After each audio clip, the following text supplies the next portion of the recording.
이스라엘 사람들은 참 이상한 사람이라고 저는 생각했습니다. 이 출애굽기를 읽어보면 이스라엘 사람들이 눈으로 목도한 것이 어마어마했던 것입니다. 애굽에서 하나님이 일으키시는 10가지 재앙을 눈으로 보고 체험했죠. 마지막 재앙은 애굽의 장자들이 다 죽어 나자빠지는데 이 이스라엘의 장자들은 살아있는 것을 보죠. 어린 양의 피로 문지방과 인방을 발라서 자기 아들들이 사는 체험을 한 겁니다. 그리고 애굽에서 나오는데 애굽 사람들의 금은 귀고리를 받아갖고 나옵니다. 참 이러한 일이 있을 수가 없는 거죠. 어떻게 노예가 지배 계급의 승리를 거두고 금과 은 귀고리까지 받아서 나올 수 있나요? 가는데 홍해 바다가 앞에 있는데 홍해 바다가 갈라집니다. 이스라엘 백성은 어린 양의 피로 구원받은 피의 자국이 있는 사람들이기 때문에 홍해 바다가 길을 열어주죠. 물론 하나님께서 모세를 통해서 열었습니다. 이스라엘 사람이 그 홍해 바다를 건너자 피의 자국이 없는 이집트, 애굽 병사들이 건너려고 하자 홍해 바다는 닫아버려요. 너희들은 통과할 수 없다. 그걸 체험한 사람들이. 그래서 거기서 미리암이 하나님을 찬양하죠. 그래서 광야로 가는데 광야도 참 생활이 힘들 것 같지만은 하나님께서 낮에는 구름 기둥으로 인도하시고 밤에는 불 기둥으로 인도하셨어요. 여러분 이렇게 눈에 보이는 하나님의 인도하심이 어디 있습니까? 너무나 강렬하고 선명한 하나님의 인도하심이죠. 광야에서 또 낮에는 아침에는 만나로 먹여주시고 밤에는 메추라기를 내려서 먹여주셨어요. 이 광야 생활을 그렇게 해서 모세가 정리하기를 40년 동안 너희가 걸어도 발이 부르트지 아니하고 옷이 헤어지지 아니하였다. 어마어마한 하나님의 역사입니다.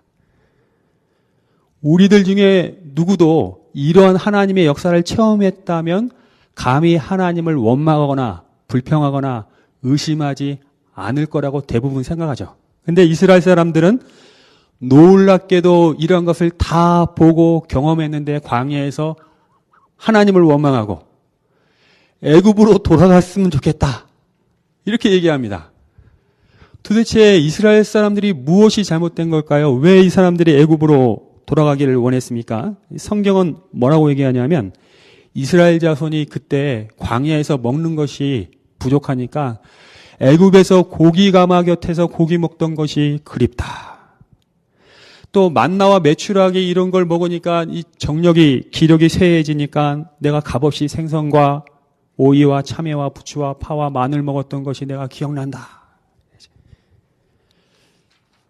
또 결정적으로 무슨 말을 했냐 하면 우리가 애굽에 있었을 때가 참 좋았다.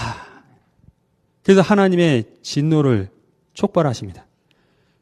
우리도 이런 경험 많이 하잖아요. 미국이 왔는데 선진국이고 좋지만은 한국에서 먹었던 그 한국 음식이 그립죠. 또 한국에서 그 놀았던 그 노는 방식이 좋죠. 뭐 똑같은 것은 아니지만 어느 정도 공감이 가지 않습니까? 그런데 광야는 사실 힘든 곳이죠. 하나님의 선명한 인도하심이 있어도 힘든 곳인데 이 이스라엘 사람들이 광야에서 애굽을 그리워했다 할 때 하나님 말씀을 보면 결국은 이 이스라엘 사람들이 자기가 원하는 곳이 여기가 아니다라는 말이에요.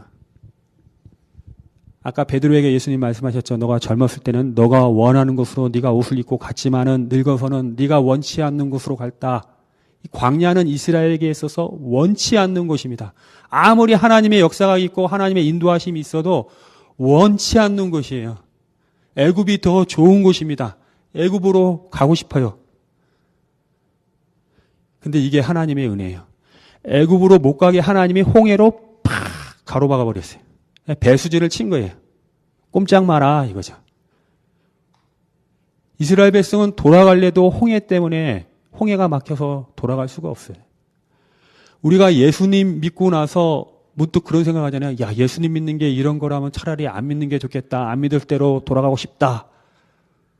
되돌릴 수가 없어요. 하나님이 한 번 부르시면은 선택하시면은 후회하심이 없다. 너희 안에 선한 일을 시작하신 이가 예수의 날까지 그 일을 이루시길 원하노라. 반드시 구원하세요. 예수의 십자가 피로 여러분을 구원하셨기 때문에 돌이킬 기회를 주시지 않습니다. 이게 하나님의 은혜인 줄 믿습니까? 이게 하나님의 은혜예요. 그러고 보니까 이스라엘 백성이 애굽에서 노예 생활할 때 하나님이 다가오셔서 야, 내가 여러분들을 이스라엘 민족 너희를 구원해서 광야를 거쳐서 가나안 땅 약속의 땅에 집어넣을 것인데 광야는 이런 시험이 있고 또 이 가나안 땅은 약속의 땅은 이런 곳인데 너희가 나를 따라서 같이 가려느냐 하고 물어보시지 않았어요. 이 물어보시지 않은 게 은혜예요. 즉 하나님은 왜 이스라엘 백성을 애굽에서 구원시켰습니까? 무엇에 따라서? 하나님의 약속, 언약에 따라서 그랬어요. 누구와 언약입니까? 아브라함과의 언약이에요. 하나님 아브라함에게 나타나셔서 하나님이 아브라함에게 얘기했어요. 너의 후손들이 굉장히 많을 텐데 그 후손은 이방 민족, 다른 나라 민족 앞에 안에서 압제당할 것이다. 400년간 압제당한 후에 내가 그 민족을 구원해서 탈출시켜서 약속의 땅에 데려가서 나의 백성으로 삼을 것이다 하고 아브라함에게 언약을 합니다.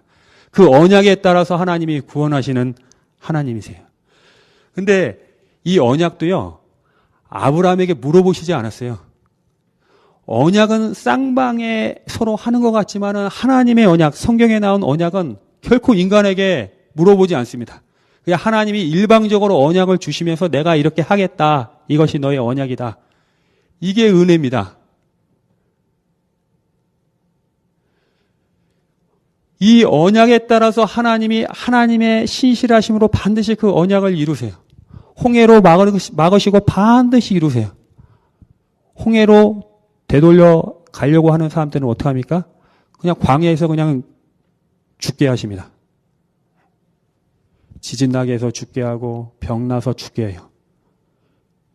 죽어서라도 너는 그냥 하늘나라 올라오는 게 낫다 이거예요. 돌아갈 수는 없다 이거예요.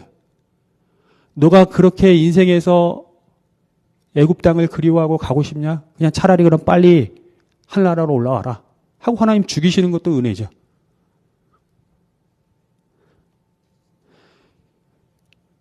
우리 모두는요, 어떻게 보면 원치 않는 곳으로 보냄을 받으면서 구원받은 사람들입니다. 이것에 대해서 예수님이 베드로에게 뭐라고 말씀하셨냐면 네가 이전에는 물고기 낚는 어부였지만 사람 낚는 어부가 되게 하리라. 그래서 우리는 이 사람 낚는 어부, 그래서 베드로가 복음 전도자로서 예수 안 믿는 사람을 물고기처럼 낚아갖고 구원시키는 이런 사명을 얘기하는구나. 맞아요. 근데 거기에 더 숨은 뜻이 있어요. 지금 예수님은 이 전도를, 구원을 낚시에 비유하고 있습니다. 낚시꾼이 어부가 그물을 던지거나 낚시를 해가지고 물속에 있는 물고기를 잡아 끌어서 옮기잖아요. 물고기가 물을 떠나서 살 수 있나요? 물고기는 물속에서 얼마나 자유롭게 헤엄치면서 먹을 거 먹고 자기 세상이죠. 근데 낚이는 순간, 물에서 떠나는 순간 죽을 지경이 되는 거예요. 물고기가 물에서 나오고 싶은 물고기가 어디 있어요? 여러분은 다 낚이신 거예요, 지금. 나오고 싶지 않은 데서 낚이신 거예요. 제가 한 번은 우리 교회 집사님들하고 낚시를 갔는데 서해안 쪽에 양식장에 이렇게 드럼통 위에 무슨 건물 같은 걸 놔서 그 위에 양식하는 물고기를 잡는 낚시터에 갔어요. 양식하니까 얼마나 물고기들이 크고 힘이 좋겠어요. 잡는데 이만한 것들이 막 올라오는데 그때 제가 맡은 역할은 집사님들이 이렇게 낚시로 물고기를 탁 해가지고 얹어 놓으면 그것을 가지고 저기 통에 담는 역할을 제가 했습니다. 근데 물고기들이 물에서 올라오는 순간 막 몸부림치죠. 이건 너무너무 싫은 거죠, 물고기 입장에서. 그러면서 이 배 위, 갑판에 딱 던져지면 물고기 파닥파닥 그래요. 그러다 힘에 지치면 가만히 있어요. 그럼 이때다 하고 요놈하고 딱 잡으려고 그러면 또 파닥파닥 그래요. 근데 제가 마음이 굉장히 연약한 사람이라서 이 바퀴벌레도 잘 못 죽이는 사람인데 그 큰 놈을 잡으려니까 얼마나 힘들어요. 잡으려면 파닥파닥거리고 파닥파닥거리고 하니까 계속 애를 쓰는 거예요. 이거 잡을 수도 없고 안 잡을 수도 없고. 계속 하다 보니까 나는 인간인데 왜 이것도 못하느냐 하면서 오기가 생기면서 제가 그 다음에 한 거는 옆에 있는 몽둥이를 갖고 탁 친 다음에 힘이 없을 때 잡아갖고 놓은 거예요. 여러분, 낚시 용구 중에 몽둥이가 있는 거 아세요? 배낚시에는 몽둥이가 있습니다. 큰 놈을 다 올려놓으면 파닥거릴 때 몽둥이로 팍 쳐서 기절시킨다는 그게 낚시 용구예요. 하나님이 우리를 원치 않는 곳으로 낚으셨을 때 우리가 파닥거리죠. 옛자로, 옛습성으로 파닥거릴 때 하나님이 몽둥이로 주시는데 그것이 하나님의 징계입니다.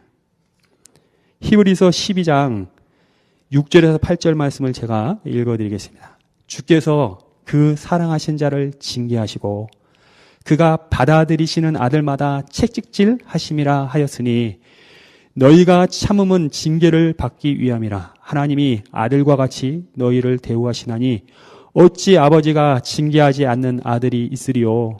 징계는 다 받는 것이거늘 너희에게 없으면 사생자요 친아들이 아니니라. 하나님이 아버지같이 우리를 징계하시는 거예요. 누구를 징계합니까? 사랑하시는 자들을 징계하신다. 받아들이시는 아들마다 징계하신다 이거예요. 징계는 사랑하기 때문에 하는 게 징계입니다, 여러분. 반드시 거기서 옮겨와야 되기 때문에 징계해서 옮겨오시는 거예요. 상도동 쪽에서 제가 사역할 때 그 교회는 봄하고 가을마다 정기 신방이 있었어요. 봄 신방 때에 자기가 맡은 교구 집집마다 가서 이제 신방을 하죠. 근데 그날 신방하는 집에 어떤 가정이 있었냐면 굉장히 사업을 크게 하셨어요.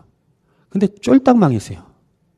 그런 다음에 반지하 들어가가지고 아들이랑 같이, 지금 남편은 딴 데 가서 돈 벌러갖고 아들이랑 같이 있는 그 집사님 댁에 신방을 가야 했습니다. 딱 그 초점이에요. 그 가가지고 예배 드리는데 어떤 하나님의 말씀을 전해야 되는가 하나님께 기도하는데 이 말씀을 주셨어요. 히브리서 12장 6절부터 8절. 하나님은 사랑하신 자를 징계하신다. 그런데 지혜롭게 해야죠, 목회를. 지금 힘든 사람한테 가가지고 하나님은 사랑하시는 자를 징계하시는 겁니다 하고 말씀 전했다가 괜히 이거 잘못되면 어떡합니까? 근데 주시는 말씀이기 때문에 갖고 갔죠. 여전노사님이랑 권사님이랑 딱 갔더니 그분의 얼굴에 슬픔이 가득하고 눈에 눈물이 글썽글썽해요. 침울한 분위기가 됐습니다. 예배를 시작했어요. 아니나 다를까 예배하는데 계속 눈물을 툭툭툭툭툭 떨어지는데 찬양하고 기도하고 이제 말씀을 전해야 되는데 오늘 우리에게 주시는 하나님 말씀은 하는데 이거를 어떻게 전할 수 있겠어요? 속으로 이거 말씀을 바꿀까? 애통하는 자는 복이 있나니 저희가 위로를 받을 것이며 이 말씀을 해야 되나 하다가 어떻게 하나님의 역사죠. 그냥 이 말씀을 전했어요. 하나님은 사랑하시는 자를 징계하신다고. 참 이게 냉정한 일이죠, 이것도. 선지자들이 이럴 때가 있어야 되는 거죠. 그런데 이 말씀을 전하는데 더 눈물을 흘리는 거예요, 계속. 예배 끝난 다음에 이 집사님 하신 얘기가 오늘 목사님을 통해서 하나님이 저에게 주신 말씀이 저에게 가장 정확한 말씀이었어요. 저는 지금 징계를 받고 있습니다. 이 징계를 제가 달게 받고 하나님이 사랑하시기 때문에 징계하신 줄 알고 제가 받겠습니다. 그러니까 무슨 스토리가 있는 거죠. 저한테 말 못하는 비즈니스 하면서. 사랑하기 때문에 징계하시는데 부모님이 사랑으로 징계할 때 그것이 사랑인 줄 아는 자녀들이 하는 거는 7절에 보면 너희가 참음으로 징계를 받기 위함이라 이랬어요. 자녀들은 endure, 참아내는 거예요. 그 징계를. 사랑으로 하시기 때문에 나에게 필요하기 때문에 반드시 endure, 참는 겁니다. 그것이 하나님이 우리에게 주시는 징계 그리고 징계를 받는 하나님의 자녀들의 모습이라는 거죠. 80년대 한국에 갤러그라는 오락이 유행했는데 가게 앞에 이렇게 오락기계 한두 개 놓고 거기에 갤러그를 이렇게 하는데 얼마나 그때 아이들이 거기에 빠졌는지 몰라요. 어떤 형제가 있었는데 첫째 형이 거기에 완전히 빠졌어요. 이거는 뭐 낮이고 밤이고 없어요. 근데 어느 날 비가 팍 오는데 한 8시 반쯤 9시 10시 되는데 첫째 형이 돌아오지 않는 거예요. 그러니까 엄마가 그 둘째 보고, 야, 네 형 어디 갔냐? 몰라요, 엄마. 너 알지? 지금 너 앞장서. 그래가지고 우산 들고 그 비가 쏟아지는데 차 갔는데 그 형이 자전거를 타고 나갔는데 세상에 보니까 가게 앞에서 그 천막 이렇게 쳐놓은 밑에 오락기계 앞에서 오락을 하고 있는데 자전거는 비에 흠뻑 젖고 있고 그 화면을 들여다보면서 오락을 하고 있는 거예요. 천둥번개도 치고 비도 쏟아지는데 거기서. 이거 진짜 이거 어떻게 해, 이거. 그래서 엄마가 가가지고 야 하는데도 못 알아듣는 거예요. 그래서 데리고 집에 왔어요. 그랬더니 어머니께서 야, 아무래도 이네 두 형제 니네 회초리 좀 맞아야겠다 하면서 회초리를 꺼내시는데 첫째 형이 냅다 도망가 버렸어요. 근데 회초리는 꺼냈잖아요. 장수가 이 칼을 뽑았는데 휘둘러는 해야 될 거 아니야. 둘째 너는 너 거두라고 그래서 둘째가 맞는데 이 둘째가 이거 맞을 이유가 뭐가 있어요. 근데도 둘째가 묵묵히 그것을 맞았다는 그런 얘기를 제가 전해드렸어요. 징계받아야 될 자가 도망가 버렸어요. 징계를 달게 받고 참아내야 되는데 하나님이 징계해서 안 되면 그 다음에는 어떻게 하실까요? 일부 예배 때 이렇게 질문했더니 하나님이 죽이세요 이럽니다. 광야에서 이스라엘을 죽여서 그냥 데려가셨듯이 죽이세요. 예, 맞는 얘기인데요. 다른 더 중요한 얘기가 있어요. 하나님이 징계해서 안 될 때는 그 다음 쓰시는 방법이 십자가입니다. 그게 십자가예요. 구약에 하나님이 아무리 징계해도 이스라엘이 돌아왔습니까? 그러니까 하나님이 마지막 쓰신 방법은 뭐예요? 자기 아들을 보내서 십자가에 죽게 하심으로 그의 사랑을 그들에게 보여주셨죠. 율법 외에 한 의를 만들어서 그들에게 주시면서 내가 너희를 사랑한다. 십자가라는 겁니다, 여러분. 십자가. 탕자의 비유에 보면 두 아들이 있었는데 둘째 아들이 아버지에게 가서 말합니다. 아버지, 재산 나의 분깃을 나눠주십시오. 그 당시 이스라엘에 이런 얘기를 한다는 것은 굉장히 무례한 얘기고 있을 수도 없는 얘기입니다.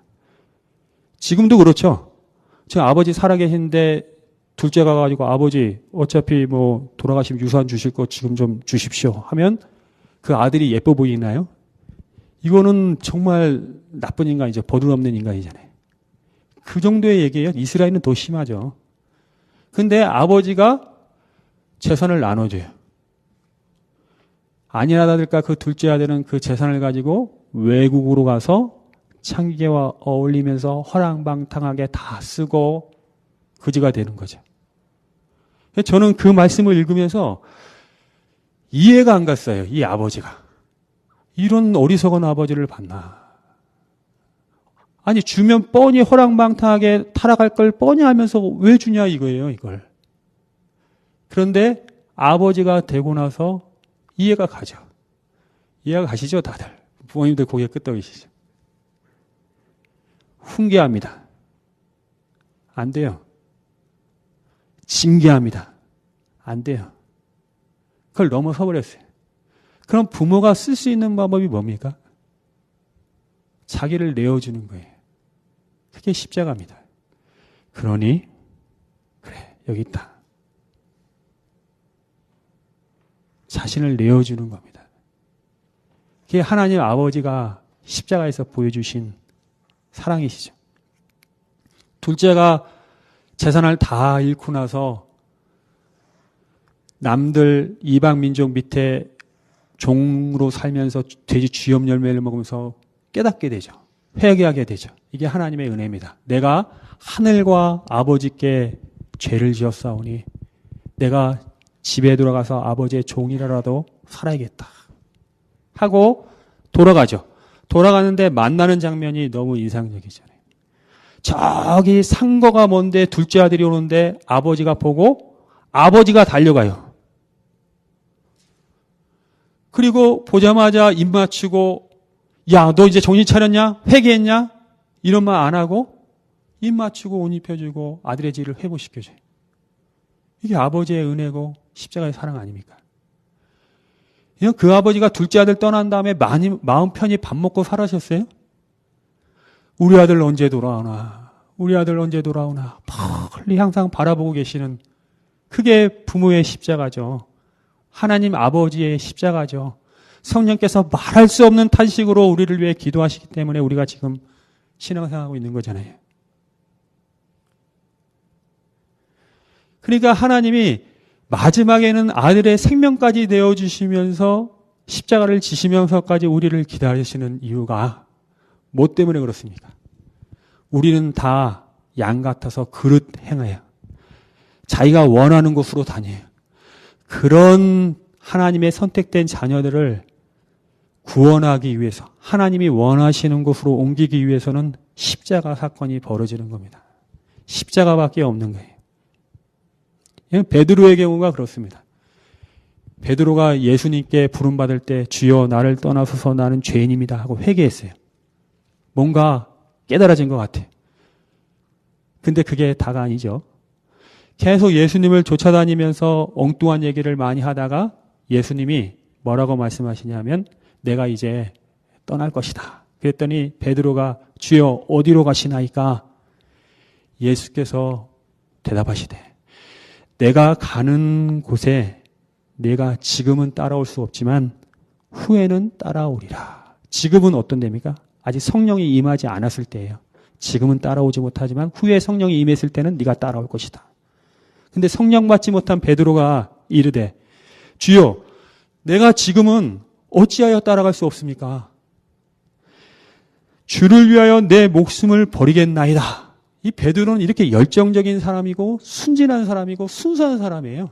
단순한 사람입니다. 근데 예수님은 뻔히 아시죠. 구약의 이스라엘 백성이 보여줬듯이 지금 베드로도 성령 받지 못한 베드로가 어떤 일을 할지 예수님이 아시죠. 네가 나를 위하여 목숨을 버리겠느냐? 진실로 진실로 내가 너에게 말한다. 닭이 울기 전 네가 3번 나를 부인하리라. 겟세마네 동산에서 예수님이 기도하실 때 대제사장과 바리새인 그리고 그 종들이 칼과 몽둥이를 가지고 예수님 잡으러 왔죠. 이제 십자가의 사건이 예수님 가겠다고 하신 그 길이 시작되는 그 순간입니다. 그때 베드로가 칼을 뽑아갖고 칼을 휘둘렀어요. 멋져요, 저는. 다른 제자들은 막 멈칫멈칫하고 이거 눈치 보고 어떻게 할지 모르지만 베드로는 그래도 자기 스승을 위해서 칼을 들고 칼을 그 순간 휘둘렀어요. 의리 있는 사람이 이 사람. 좀 예수님이 위로를 받지 않으셨을까 싶은데 예수님은 그런 인간적인 정과 위로보다는 말씀이죠. 베드로야, 칼을 집에다 꽂아라. 칼로 흥한 자는 칼로 망한다. 내가 가는 그 길은 칼을 휘두르는 그 길이 아니야. 십자가의 길이다. 베드로는 정말로 내가 목숨을 버릴지언정 예수님 가시는 그 길을 따라가겠습니다 하는 그 길을 가고 있는 것처럼 보였습니다. 그런데 막상 예수님이 고문받고 재판받고 대제사장 집에 잡혀가서 신문받을 때에 베드로가 그 집 마당에 갔을 때 문 지키는 계집종입니다. 여자아이가 당신 예수와 함께 있는 걸 내가 봤다. 내가 그 사람 아니다. 여자의 그 말에 자기가 예수님을 부인해버려요. 그리고 추위에 있다가 또 불 쬐는 곳에 있는데 불 쬐는 사람들이 너도 예수를 따라다니는 사람 아니냐? 아니다, 나는 모른다. 3번 예수님 부인해요. 그리고 닭이 울죠. 예수님 하신 말씀을 듣고 슬피 울더라. 여러분, 우리가 예수님 믿고 예수님이 원하시는 길을 가고자 결심해도 못 가요. 안 돼요. 우리는 물고기가 물에 살듯이 애굽에서 살기를 원하는 사람들이 바로 우리들의 모습이에요. 우리의 눈에는 눈물이 흐릅니다. 주님 그 길을 가고 싶어도 안 됩니다. 주님 안 됩니다.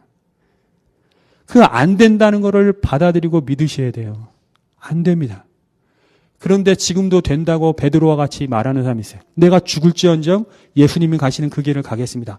성경 말씀 읽다가 도둑질하지 말라. 주님 제가 죽을지언정 도둑질하지 않겠습니다. 그 예수님 뭐라고 말씀하십니까? 네가 3번 도둑질하리라. 읽다가 거짓 증거하지 말라. 주여 저는 이웃에게 절대로 죽을지언정 거짓 증거하지 않겠습니다. 네가 3번 네 이웃에게 거짓 증거하리라. 저는 절대 간음하지 않겠습니다. 네가 3번 간음하리라. 제 해석이 잘못됐습니까? 성령 받지 아니한 사람들이 하는 결심들은 다 하나님이 어떻게 보면요, 일부러 그 죄를 짓지 않도록 은혜 주시는 게 아니라 내버려 두세요. 그럼 네 힘으로 한번 해보라고. 참 예수 믿는 사람들이 착각하는 게 뭐냐면, 지금 내가 거짓말 안 하고 간음 안 하고 도둑질 안 하는 건 내가 결심해서 내가 하나님 앞에 열심을 내가지고 하는 걸로 착각을 합니다. 내가 하는 걸로 착각해요. 그런데 그 사람에게 하나님의 은혜가 임하지 않잖아요. 당장 그 옛자의 모습이 드러나는 거예요. 그냥 손바닥을 이렇게 갖고 서로 밀어보세요. 그럼 어느 지점에서 이렇게 멈추죠. 이 지점이 뭡니까? 이 힘과 이 힘이 서로 균형을 이루는 지점에서 멈춰요. 지금 여러분은 지금 어느 위치에 있어요? 주일날 하나님 앞에 예배하러 옵니다. 기도하고 하나님 은혜에서 살아요. 여러분의 신앙의 지점이 있죠. 자, 여기 멈췄어요. 여러분 안에 옛자가 죄의 본성이 꿈틀거리고 사탄이 여러분을 유혹하고 여러 시험과 환란이 여러분을 흔들 때 그 힘이 이 힘이라고 한다면 지금 여러분이 이 힘에도 불구하고 여기에 신앙생활하고 있는 이유가 뭡니까?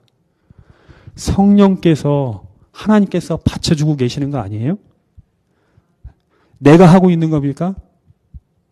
내가 한다고 할 때 그럼 너가 해봐라. 그게 나발이 한 얘기입니다. 나발.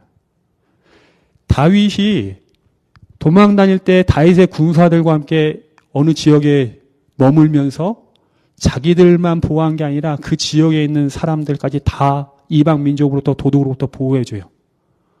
한참 다윗이 이러고 있는데, 야, 우리가 이렇게 보호해주고 우리도 먹을 게 필요한데 우리가 보호하고 있는 나발에게 가가지고 좀 먹을 거 좀 달라고 가서 해라 하고 두 사람을 보내죠. 근데 나발이 무슨 얘기합니까? 다윗이 누구냐? 어떤 도둑놈이냐? 나 그런 사람 모른다. 그러니까 다윗이 뭐라고 합니까? 칼을 차라 이거예요. 가자고.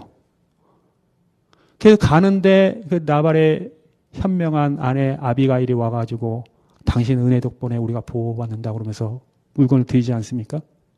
지금 여러분이 건강하고 신앙생활하고 여러분의 가족이 이렇게 있는 거 하나님의 은혜예요. 왜 그걸 모르세요? 내가 하는 게 아니라 하나님의 은혜입니다. 그걸 아셔야죠. 그래서 하나님이 그렇게 은혜해 주실 때에 비로소 할 수 있는 겁니다. 성경에는 아까 네가 젊어서는, 네가 늙어서는 하고 두 개를 나누죠. 예수님이 지금은 그러나 후에는 하고 두 개로 나눕니다. 갈라디아서 2장 20절에 보면 내가 그리스도와 함께 십자가에 못 박혔나니 그런즉 이제는 내가 산 것이 아니요 내 안에 예수께서 사시는 것이라. 이제 내가 육체 가운데 사는 것은 할 때 십자가에 죽기 전에 나와 십자가에 죽은 후에 나로 나눕니다. 이 이전에 젊었을 때의 나는 내가 원하는 곳으로 내가 스스로 옷 입고 내가 원하는 길을 가는 게 나예요. 그러나 성령 받은 후에 나는 성령의 능력에 이끌려서 원치 않는 곳, 남이 원치 않는 곳으로 너를 이끌겠다. 그 남이 성령님이에요. 이끌어 가시는 겁니다. 그럴 때 우리가 십자가의 길을 가는 거죠. 사랑하는 여러분, 젊었을 때와 늙었을 때라는 그 예수님의 표현 통해서 예수님이 말하고자 하는 건 뭡니까? 젊었을 때는 혈기완성이에요. 하고 싶은 것도 많아요. 내 방식이 있어요. 그래서 마음대로 내가 옷 입고 내가 원하는 곳으로 가요. 그러나 늙어서는 기력이 쇠했어요. 많이 늙은 사람 보셨어요? 있어요. 그럼 가서 옷을 입혀줘야 돼요. 그러면 옷 입을 때 늙은 사람이 하는 일은 팔을 벌리는 거예요. 그러면 이제 자녀들이 옷을 입혀주죠. 그리고 이제 아버지 가세요. 어디 가냐? 맛있는 거 먹으러 가니까 믿고 따라오세요. 그래. 그래서 가는 거예요. 늙어서는이 말하는 게 뭡니까? 십자가에서 우리의 옛자가 죽고 쇠잔하고 후패하다. 그러나 우리의 영은 날이 새롭도다. 내가 그리스도와 함께 십자가에 못 박혔나니 이제 내가 육체 가운데 사는 것은 이 구별이에요. 성령에 이끌릴 때야 비로소 우리가 하나님이 원하시는 삶을 살아요. 그럼 어떻게 성령에 이끄시느냐? 성령님이 악령 씌우듯이 우리에게 씌워갖고 우리를 팍 꼭두가시 인형처럼 우리를 조종하는 거 절대 아닙니다. 성령님은 인격적이세요. 지금 늙어서는 네가 팔을 벌리리니 이랬어요. 팔을 벌려야지 성령께서 옷을 입히고 데려가세요. 팔을 벌려야 돼 이렇게. 성령께 자기를 의탁드리는 거예요. 이제 옷 입히세요. 저는 이 성령 충만한 삶, 성령께 이끄는 삶을 가장 쉬운 예로 이 수영으로 설명드리고 싶어요. 저는 수영을 못합니다. 이거 50m, 60m도 못 가는데 어느 날 생각해 보니까 내가 위험에 빠졌을 때 그래도 좀은 몸은 떠 있어야지 누가 구조하러 오든지 튜브를 던질 때 살아남을 거 아니냐. 그냥 몸이라도 좀 떠 있는 걸 배워야겠다 할 때 배영이 있더라고요. 배영은 몸을 뒤로 제친 다음에 가만히 있으면 떠 있잖아요. 그거라도 좀 배우면 시간 버티면서 있으면 구원받겠다. 배영을 배우려고 하는데 사람이 하는 말이, 가르치는 사람이 하는 말이, 배영 처음 배울 때는 손을 저을 필요도 없고 다리를 저을 필요도 없습니다. 그냥 몸을 물에 맡기고 가만히 계셔서 떠게 되면, 뜨는 원리 속에서 뜨게 되면 그때 팔 접고 다리 접으면 됩니다. 그래요? 물에 몸을 맡겼죠. 근데 호적되다가 다시 물 먹고 일어나고. 도대체 물에 몸을 맡긴다는 게 무슨 말입니까? 팔을 벌려서 옷 입히게 하는 그 맡기는 게 무슨 말인지 모르겠어요. 근데 강사분이 하는 얘기가 고개를 자꾸 든다는 거예요, 이 고개를. 고개를 어느 정도까지 물속에 맡겨야 되냐면 눈썹까지 맡겨야 된대요, 눈썹 있는 데까지. 그리고 릴렉스 하면서 맡겨야지 몸이 뜬다는 거예요. 근데 뒤로 제치면 꼭 고개를 들려요. 살아남으려고. 그 내가 발버둥 쳐요. 그럼 또 빠져요. 근데 어느 날 진짜 맡기게 됐어요. 그러니까 뜨더라고요. 그 다음부터는 팔도 접고 다리도 접으면서 가게 됐어요. 아, 이게 배영이구나. 그 다음에 어떤 분이 저한테 배영을 가르쳐달라고 하길래 가르쳐달라 할 사람도 없지 왜 나한테 가르쳐주냐 뭐 하지 그럴 줄 모르는데 가르쳐줬어요. 저랑 똑같아요. 몸을 맡기세요 했더니 고개를 굳이 뻣뻣하게 드는 거예요. 아니 안심하고 맡기세요. 그냥 참 내가 등 받쳐줄 테니까 하세요. 고개를 반드시 들어요. 살려고. 맡기는 게 뭔지 잘 몰라요. 성령께 의탁한다는 게 뭡니까? 내가 신뢰하는 거예요. 신뢰하는 거야. 일용할 양식으로 살래니까 이거 어떻게 맡겨요? 이거 불안해서.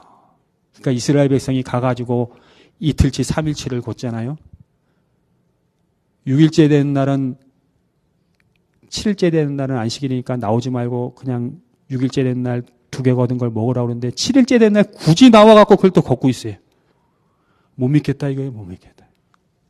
내가 맡기지 못하겠다. 내 삶은 내가 책임진다. 내가 개척한다.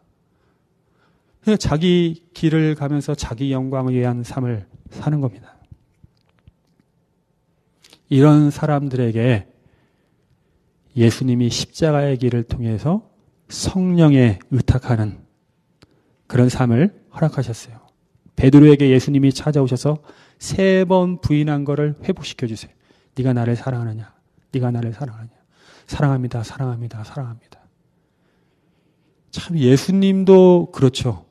자기 자신이 배신당하고 피해당했는데도 본인이 찾아가가지고 또 그걸 회복시켜 주세요. 이게 사랑이죠. 어떻게 이 예수님의 사랑 앞에 어떻게 설득 안 당할 수가 있어요. 십자가를 바라보면 바라볼수록 더 이상 저는 뭐라고 부인할 길이 없어요. 그 사랑을. 그 예수님이 오순절 십자가의 죽으심으로 오순절 성령을 통해서 베드로에게 성령이 임하죠. 제자들에게 성령이 임하죠. 성령 받은 사람이 성령 충만해서 성령께 의탁할 때 성령께서 우리 안에서 선한 일을 시작하시면서 예수의 날까지 예수의 영, 말씀의 영이 우리를 하나님의 길을 걷게 하신 줄 믿습니다. 할렐루야. 성경책 읽으면서 내가 이거 하겠나이다 하지 마세요. 예수님은 네가 그런 얘기 할 때마다 뭐라고 합니까? 네가 반드시 3번 네가 결심한 거 할 것이다. 성경책에 쓰세요, 아예. 하도 우리는 성경을 읽으면서 내가 결심하고 내가 지켜야 될 것, 내가 반드시 행해야 될 것, 내가 결심할 것 하고 쓰는 사람들이 너무 많은데 반드시 예수님은 그거 아니다 하고 오히려 은혜를 거둬가시는 경향이 많아요. 한번 해보라고 그러면. 우리가 해야 될 거는 십자가에서 내 예자가 죽었습니다. 그리고 성령께 의탁드립니다. 성령께 순종하겠습니다. 그래서 내 삶을 통해 성령이 나타나게 하여 주시옵소서. 내 삶을 통해 말씀의 능력이 나타나게 하여 주시옵소서. 하나님의 능력으로 했다는 고백, 하나님의 은혜로 했다는 고백이 저에게 있게 하여 주시옵소서. 그런 삶을 사시는 주의 자녀들이 되기를 주님의 이름으로 축원합니다.